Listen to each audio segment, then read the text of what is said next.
Welcome to Running It Back, the Lessons Learned from Sports podcast. Mike Palmer here. We're ready to round out 2021. So much to talk about. Before we get to any of that, Tarlin, how you doing today? Oh, thanks for asking. I never thought you'd ask. I took my last trip of the year, my fifth trip. Actually, no, sixth trip since June. Shocking because you're holed up for 18 months. That, if you're counting, that's 2 trips to Mexico, which is unusual. Yeah. 1 to Nashville. Yes, for a fantasy football draft. We'll talk about that later. Right. And 3 to New York. Okay. Now, I was just realizing that's my 3rd trip to New York. We've done 20 pods together. Yeah. We've known each other a long time. And not once have I seen you in person. Let me just jump in there, Tarlin. I can confirm that is in fact correct. And I actually don't remember the last time I've seen you in person, but I'm letting you know just for 2022, I'm continuing to work my way through my friend group. I think we're getting close to you. So that's exciting. That's exciting. It's something to look forward to in New York, specifically in Brooklyn, which is where you were also in Brooklyn, which is even closer than other geographies. You're actually in my borough. You're in my hood. I live on. I had an opportunity, first time ever. Yeah. I wanted to see Barclays. I had a chance to go to a game on Tuesday night. Shout out to Sobe, my new best friend who runs all security there. But it was an opportunity. The reason I was really excited and circled that game, knowing that I had to travel for work, was I have 2 guys on my fantasy basketball team in that game: James Harden and Gary Trent Jr. Yeah, and just be clear, I'm not far from the Barclays Center too. So next time you're in town. Oh, I forgot that was relevant. I thought I was talking about I'm also nearby. But anyway, your 3rd time in New York. Yeah, please continue. And unbeknownst to me, game's about to start. I have no idea that not only Harden, but 7 guys are not going to play the game. Yeah. And I think they end up playing. You can have a roster of 15. The Nets had 8 and the Raptors had 10. Despite that, fun event all around. I can see why Brooklyn has already taken over New York and the Knicks are a second-rate team. It's obvious from the stadium, from the energy. That's a real ball club with real ownership and real fans. There you go. And I'm looking forward to this. I'm surprised you're not going to respond to that dig. This hypothetical. There's layered digs there. So I'm supposed to respond to the last one. Which one do I want to choose from? You've given me a panoply of options. So thank you. Another big word. Maybe that's panoply. Yeah, exactly. But many different options for those of you scoring at home. But yeah, the Knicks, maybe a little bit disappointing. We could talk about a bit more, and I'll own all that. Our ownership, not fantastic. Our fan base is, for me as a Knicks and a Mets fan, it's more about the fan bases. And the Knicks fan, like Mets fandom, is getting on my nerves much more than Knicks fandom. Our big thing right now is bing bong. Like, we lose our minds in MSG when the Knicks win. If anyone could ever give us the opportunity for Bedlam in Midtown Manhattan, everyone knows that is the Mecca. We are amazed by the promise of a future Knicks championship, which will happen. But it's amazing that we're going to put that aside. Please, it's a place to break records. It's not a place for winners and that the home team, but it's a place for others to come in and break records. So you were great. You can characterize it however you like. But when the Knicks win a championship, there will be a small, devoted tribe who will explode in a way that people don't understand. Again, bing bong. Let's just do it right now on tape. Year in review. Over under Knicks championship next 15 years. You taking the over or the under? I take the under. Less than 15. Okay. Fewer than 15 years. Yeah. Oh God, there it is. I knew that was going to happen. I take the over. Yeah, whenever it happens. Same thing for the Mets. Like, these fan bases that are like, it's adversity breeds resilience. We are a resilient fan base. We're going to thrive in the future. But we're not talking about the Knicks today. I know, but we're letting people in to see what our unstructured pod is. It's just a back and forth like this. And so we love having topics because then it creates an ability for us not to be digging at each other. Yes, absolutely. However, it's awesome you were there. Look forward to catching. I'm actually catching a Nets game tonight, and it's easier to get tickets at Barclays than it is at MSG too. So there's a reality as a New York City basketball fan.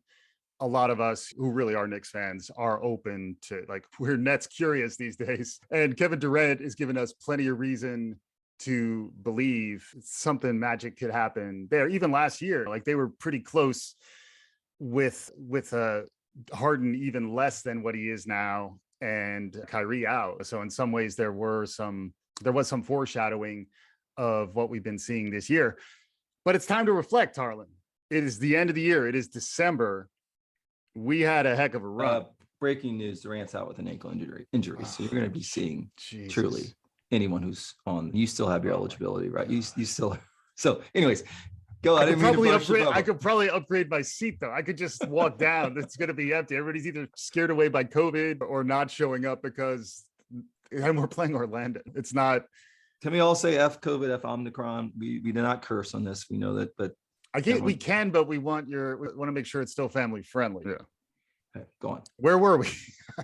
Year in review. It's my goodness. Okay, I'm back. It's a good thing we have a fantastic editor. Thank you, Susie, for your dedicated work on the other end. Yeah, no. So it's the end of the year. It's December. Time to reflect, look back, and then lean into the new year. We had a nice run this year. We had a heck of a run. To quote the great George W. Bush when he was talking to Brownie, heck of a run. Like, it's also, we're doing better than FEMA is another way to think about it, which is much respect to the people who lean in around disaster recovery. And I know we had some tough weather in the middle of the country, and a lot of respect to that. But heck of a run, Tarlin. Reflections on the year. It's a lot to chew on. 2021. We thought 2020, pandemic year, 2021, we turn a corner. We turned the corner. We found another corner, and it's Omicron is here, and we're dealing with what was old is new again. Little Groundhog Day early, Groundhog Day coming in February, but I could have sworn the sports season feels a lot like how it might have felt last year this time. Reflections. We started the show in September of 2020. Jammed a lot in there because we were still trying to the show came about coming out of trying to make sense of things and looking for lessons and stories and things to hold us together through sports.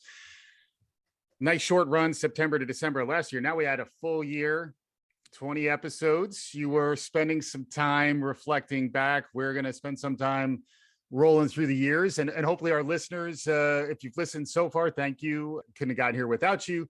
And if you're just listening for the first time, check out the back catalog, because we have 20 really interesting shows, and we're going to be talking about them through the rest of this episode. You don't need to have listened to those shows to enjoy this conversation, but certainly make sure you listen to them, especially if you think we hit on something worth noting. So yeah, take it away, man. Wherever you want to go. What are your thoughts? Let's start with 2021, and we did 20 pods. Come on, let's round up that number. I mean technically, we just needed one more. Technically, there's still days left in That's true. 2021. So I don't necessarily want to paint us into a corner by talking too tough right now. But yes, we could have done 21. You're right. Everything's about setting goals, so we have to do at least 22, including us being at South by Southwest. Yes. EDU conference. So we may count that as 2. It's just on steroids since we have a bigger audience and a bigger microphone. But right. And also, could we do this? I might edit this out, but we could also record a show from Austin. That is not the show that we do live as part of South by Southwest. Blowing your mind while we're together. No, we'll both go to our respective hotel rooms to Zoom. Get into Zoom, and boom. Yeah. Perfect. So I was looking back at topics. I wanted to see how much range we had. We had one general topic around sports parenting. Mm-hmm. That was a fun show. We had one topic that really was talking about amateurism in college sports. That's the most recent show we did on image and likeness. We had one on golf. So we're only one on golf. And we'll talk about the shows that didn't make the cut. We had one potential golfer that was going to make the show list. Oh, just to be clear, the sports parenting gets a third. We did 1.333 shows on golf because we did talk about Earl Woods on that show. That's true. Yes, please continue. I'll work on my counting. Yeah. We had 3 shows where the lead protagonist was a top female athlete, and 2 in tennis and 1 in gymnastics. Mm-hmm. We had 4 shows that was covering what is the most dominant television show on networks today, which is football. And we had 9 shows on basketball. Yeah. I do remember we did the 5-tool player in 2020. So that was our one time dipping our toe into baseball. And so as I reflect, I'm wondering, as we hear from our fans, should we have more range? Should we talk about, I'm not sure hockey will ever make the cut unless we are talking about Sega hockey. And yes, I was just talking to my roommate from college last night. He had his son in the car, and he wanted me to confirm that there might have been times in college where one of us lost a game, might have slammed our controller against the wall, and had to then get in a car to Toys R Us so we can get a new Sega paddle. I confirmed it for his son. Yeah. Also confirmed it had great Chinese food out there as well. But maybe we dip in hockey, but I don't know. I couldn't name a person. We did do a Tyson show. I think that was last year. We did a Mike Tyson show that connected boxing to George Foreman, I believe, when Tyson did his late comeback. So that's back catalog. That was in 21. Correct. The other one that we could dip into, and we'll talk about shows from the shows that didn't make they're on the cutting room floor, as I look back at all of the texts between you and I for the year, because that's the way we plan our shows. Yes. Who knows whether or not, and this is a shout out to one of our listeners, whether or not Ultimate Frisbee makes the cut. That's true. And so I had a long exchange with a couple colleagues at work about Ultimate. Yeah. One colleague is a diehard Ultimate fan. And I had really never seen the sport, the activity. I equated it to hacky sack in my head. Oh yeah. And that's bad. A similar social group, but yeah, that's about all that's common. But there are some athletes in that sport. There are, but I didn't think that was where you're saying in ultimate. Absolutely. In Ultimate. So cardio. I got to watch. Talk about cardio and leaping. It's speed, leaping. It's almost like a blend of like volleyball athleticism with soccer. Some of the rules that were explained to me, if you get a foul, there are no refs. So if someone fouls you, call foul. Yeah. And then they have to adjudicate. And I joked that it's going to bring in, you have to sign a contract and it goes to arbitration and whatever else. So there's some interesting rules. Yeah. But I have a newfound respect for the sport. Yeah. But I did leave him with my question to go into 2022 was, do you have better athletes in Ultimate or Cornhole? And so I left that as the but it could make the cut. You never know. We may be watching more of the Ocho, and we may need to expand. But that what was we're saying is there are at least 22 shots. Come at us. We may open it up to some like fan voting. We're at Running It Back FM on Twitter, at Running It Back FM on Twitter. If you have show suggestions, topics, and then the rigorous methodology is those things come in and then you and I start texting each other and eventually a show happens. So I want to go through the cutting room. You're cutting in line here too. You're not texting me about it. You're talking to me on the air about show ideas, which is a whole new. The other one I love to get in, it has to. And this is a shout out to my college buddies. 23 years of fantasy football league is covering fantasy football. To have conversations about the commissioner and that role. Yeah. How rules are created and how you handle controversies. We had a big COVID IR controversy this year where someone might have put a whole defense on COVID IR so they wouldn't have to drop them. Interesting. It created at least 1,000 texts on a sub WhatsApp thread as we determined what would happen in the punishment for that team. But it's good thing we don't pay for text messages anymore. Much love to that. But I do, and I know that I'll have to carry you in that show. We do need to cover fantasy. Hey, we don't talk much about our teams until it's in the record books. I got two fantasy football teams are live in the playoffs.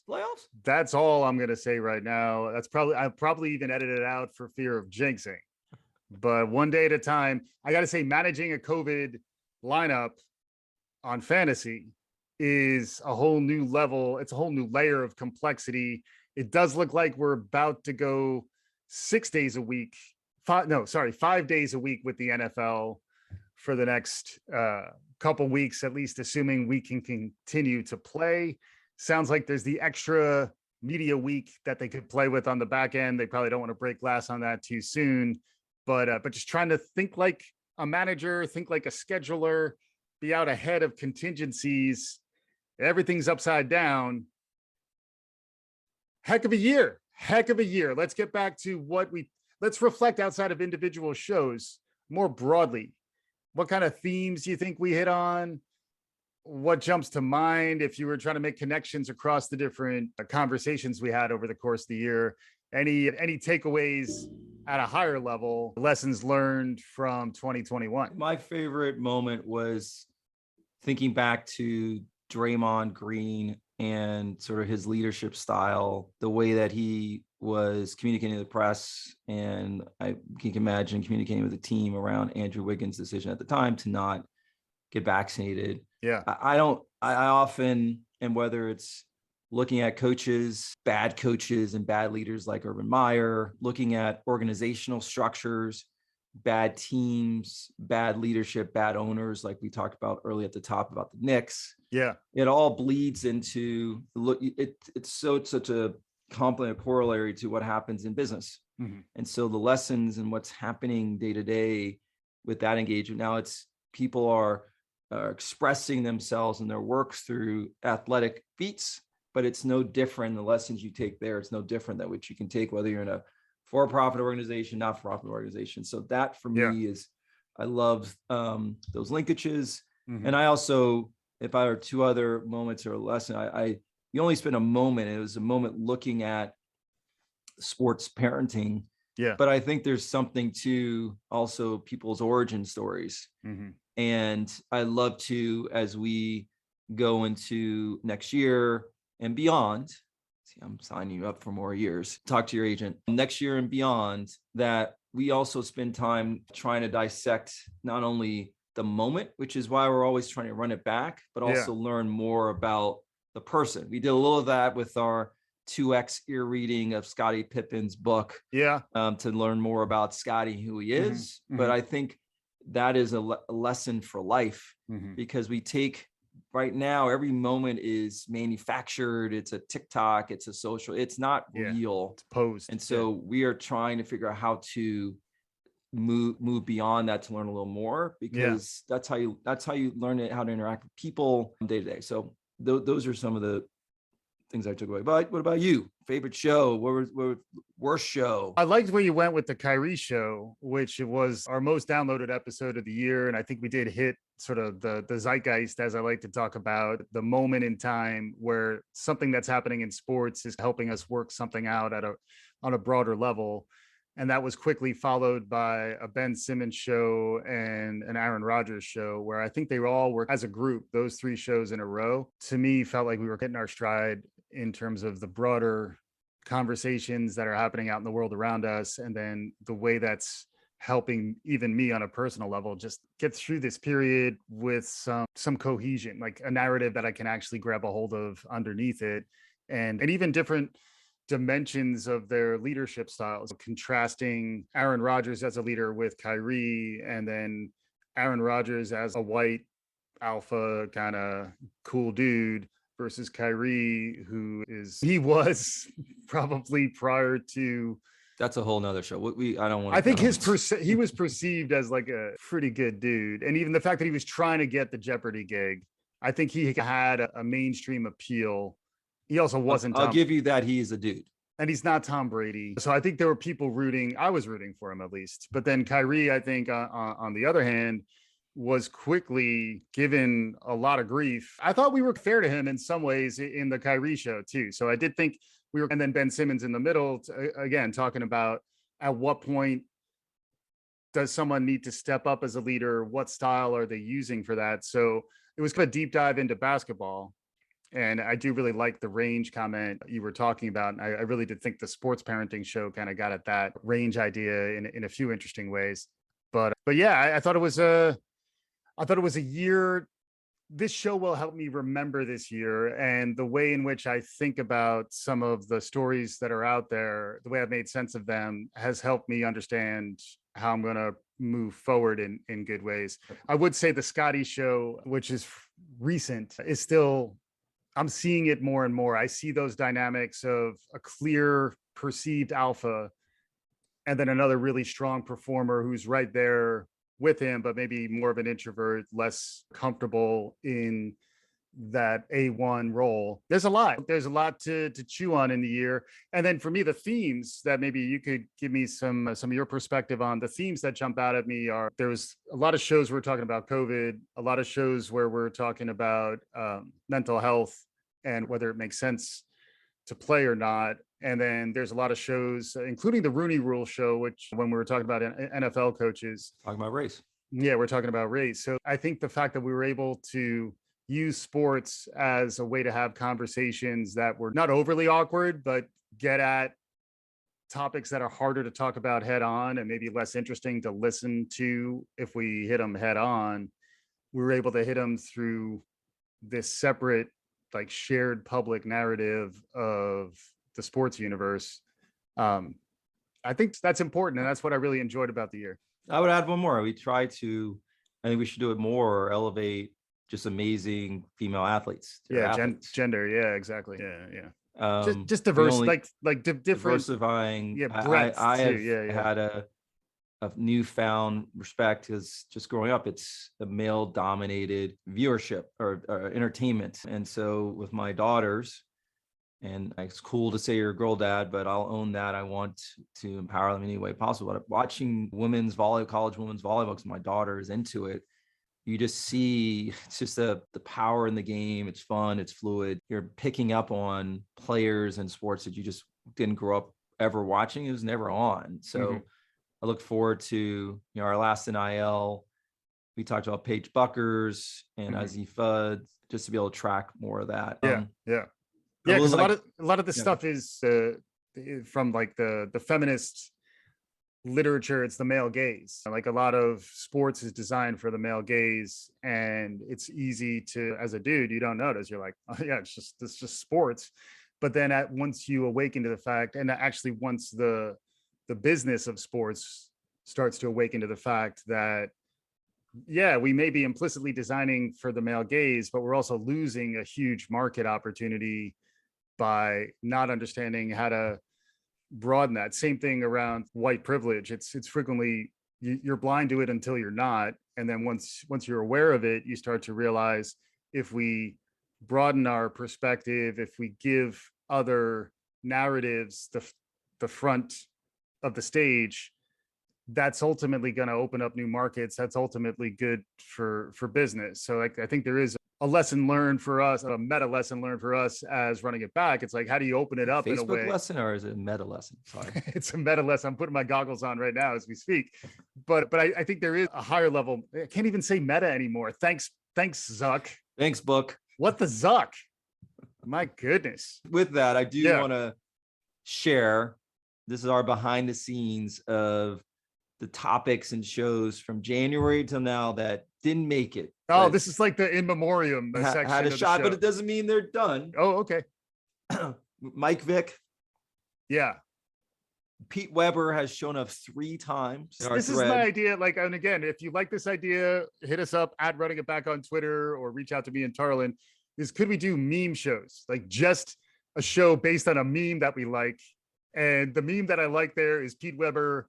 Who do you think you are? I am. For those who don't know, professional bowler. He's a professional bowler. Also would show our range by doing bowling. So again, we're allowed to pitch for shows on this episode. So there you go. Robert Sarver, we had him, wanted to start cover him before he got slammed even more because of some of the things he was doing with his general managers, goats in the office, things like that. Although that one speaks to our blackballed episode, which basically hit on a lot. It's surprising. Donald Sterling times 2 with and it's Chris Paul, and Chris Paul is a central figure in both of those things. So that's where, if Sarver and the NBA gets hotter, gets closer to Sterling in the NBA, we'll definitely come back to that one. We were talking about Michigan State Spartans changed their name, was Michigan State Spartans, presented by Rocket Mortgage. So that's an early NIL, but branding is everywhere. So it's a name, image, and likeness for the actual university. They'll sell their soul. And now that you're talking about it, I'm thinking there's probably a NASCAR jumpsuit angle to this, and that would show a range where we could do a NASCAR show too. Absolutely. Someone is taking notes. Frederico, are you taking notes? He's taking notes. WNBA, 25 years. Mm-hmm. We had a Phil Mickelson. He had a great quote, and then he went out and won. And I still have the text. It was, screw it, let's do another show. we were close, Phil. Just to be clear, I'm more omnivorous as a sports fan. Tarlin has certain dishes, like Eddie Golfer, who's not Tiger, is excluded, especially a rival of Tiger's. Baseball, hard pass generally on baseball. Bubbling up, it's got to be the Dodgers. One World Series win in 30 years. We'll talk about Fernando. We're going to talk about Fernando Valenzuela. David Stern. So we talked about the trade veto a while back, and now it's in the news with someone who's in the NBA explaining why they vetoed the Chris Paul trade to the Lakers, and it still makes me pissed. Yeah. The spelling bee champ, Mad Handles. Avant-Garde, what's her first name? I didn't know there's going to be. I didn't know there was a test. I'll get it. I know her last name is Avant-Garde. I think it's Zaya Avant-Garde, but that's not my final answer. Please continue. We got to do it. By the way, we got to do a Jeopardy show. I mean, come on. Sure, right. We were going to do a back to school show. So Rodney Dangerfield going back to school to do his famous dive and thinking about J.R. Smith as the golfer. We were at one point talking about women's pool back in the day. For those who had only a few cable channels, you might have been fans of the Black Widow. Jeanette Lee dominant versus Karen Core. Mm-hmm. That was the all-time rivalry. Yeah. I get doing the research in real time. It is Zaya Avant-Garde. So shout out to Zaya. We haven't booked our first guest, but the thing is she has mad basketball game, again, talking about range, but please continue. Can you have Marianne look up the name of Rodney Dangerfield's dive in back to school? It's back to school. It's a triple Lundy, right? Triple Lindy. There you go. Triple Lindy or Lundy? Again, our crack research. I'm going with Lindy. Yeah, I think there's an eye in that Wheel of Fortune. I think that's. And then the last one is we wanted to talk about athletes that changed the game. So athletes that, as everyone was going in one direction, they changed the state of the sport. So we started with the Fosbury flop. Yeah. And you can even talk about potentially the Cordell Pattersons of the world who came in as a wide receiver and now is just an all-around weapon for the Falcons. And this show, I think we were close to recording this show today. And that's the one, to me, we got to run it back to Cordell Stewart, the original Slash. Yep. Right? So that's the range, showing range. Yep. And speaking of range, Rodney Dangerfield, who interestingly did all of his own stunts in back to school. Triple Lindy, it is referred to as a triple for the Lindy. win. Yeah. And the last one, which is the one that weighs over me, and I felt like I was as a kid not doing his homework when you checked on me. Was Ali, the 5-part PBS. Four part. It's only 4 parts. Oh, I put it as 6-part in my head. I dropped it down one. So the 4-part PBS, we will cover that in the future. So I want to take a moment, because I often only give you crap, but I want to thank you for giving me a space to have some fun in what is a crazy year. From the moment that COVID hit, when we hadn't worked through the Greek alphabet of variants, this is a way for us to have a release, and it still is a way to connect, where I'm often connecting books I'm reading, like Think Again by Adam Grant, Nincompoopery by John Brand. We've got Think Like a Rocket Scientist, things that are happening in business. I'm able to connect to what I'm watching day to day. I want to thank you for your willingness to be a part of this, but also more importantly, to thank you because you really are Suzanne, Frederico, Marianne, and all others when it comes to editing and being the man driving this engine. I'm just the prepper and I show up on game day, but you're the ones driving everything. So I wanted to thank you. Yeah. And hopefully this gets cut out. So no one gets exactly. You're getting a little too effusive. I'll leave that to the editor's discretion. But yeah, and I got some, I know it's the end of this year, but I want to look ahead to next year. Maybe as we conclude, what are we most excited about? For me, I'm always excited about breaking the mold. Once you have the mold, you got to break it again. Shout out to Dan Fosbury. We will cover your flop. and also he's like the producers. He's known for his flop. Like, how do you do that? Shout out to Mel Brooks, still with us. Springtime for Hitler, underrated show musical. Also, producers could not be made in this day and age, which is a whole nother dimension. But the dimension that I'm talking about is more the pop culture media. When you were talking about variants, we almost talked more about Loki. You and I were both big fans of the Loki show when it was on.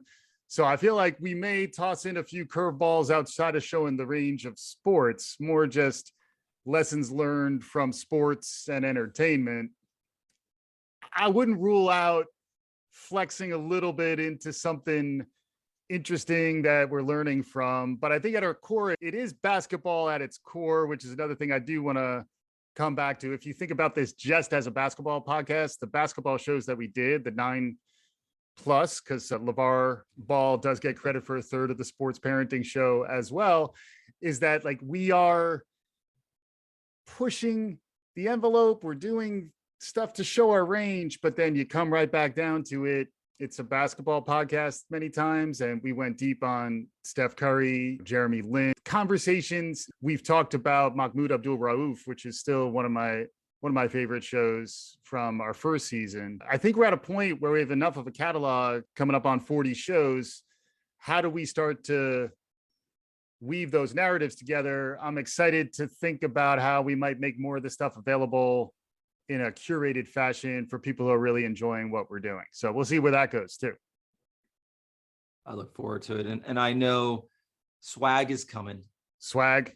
We're going to be at a conference. We're going to be in Austin. So if you enjoy this show and you haven't signed up for South by Southwest EDU, we're going to be doing a live episode of sister podcast, Trending in Education. Maybe it's a crossover episode. It's how Tarlin and I got started doing this is basically a spinoff of Trending in Ed, although it's got its own flow independently. And then I'm going to be launching a new show called Inside Jackson Station, which will be live then too. So we're going to have a panel. It'll be in Austin, South by Southwest. Hopefully Omicron is not too virulent virus, but who knows? We'll play it along as we go. Concluding thoughts, Tarlin, on this episode as we bring the year to a close? I just hope everyone stays safe as you look at what's happening in London and you look at the January 2021. We are almost mirroring what happened 12 months ago. So it's a little frustrating to feel like we're going back, but hopefully folks are able to spend time with their loved ones, stay safe, and treasure the things that matter. I could have taken at the top, spent time talking about the fact that I spent 4 months building, after having golf clubs for 12 years, 4 months getting new clubs, waiting for them to come, hitting different clubs and waiting for them to come. I designed a new golf bag, and I have 20 plus years of coins and other things I've collected over the time I played golf. And that bag was recently stolen. Yeah. And I could have spent time talking, but that's a thing. I went feel like through that's my a whole nother five stages. I might have to charge you for that conversation. I went through my 5 stages. I don't know if our listeners, I don't know. But I went through my 5 stages grief, but it's a thing. So it is. At the end of the day, it only took 3 weeks for the police to actually see my police report, but spend time do things that matter, create experiences. And we hope as we see experiences in the world, we can craft story and a narrative that's interesting with our unique perspectives. Yeah. And have a great into 2021. Awesome. The name of the show is Running It Back. Don't call it a comeback, as LL famously said. We've now been here for more than 1 year. We can say years. We're about to enter our 3rd calendar year of running this as a podcast, and it looks to be an exciting one on the horizon. So thank you to you, Tarlin, for making that meaningful experience something that I've been able to navigate with over the last year and a half, and hopefully our listeners have enjoyed as much being along for the ride. Thank you to everyone who is listening out there and continuing to support us as we get this out there. And that's a wrap. 2021. See ya. Peace.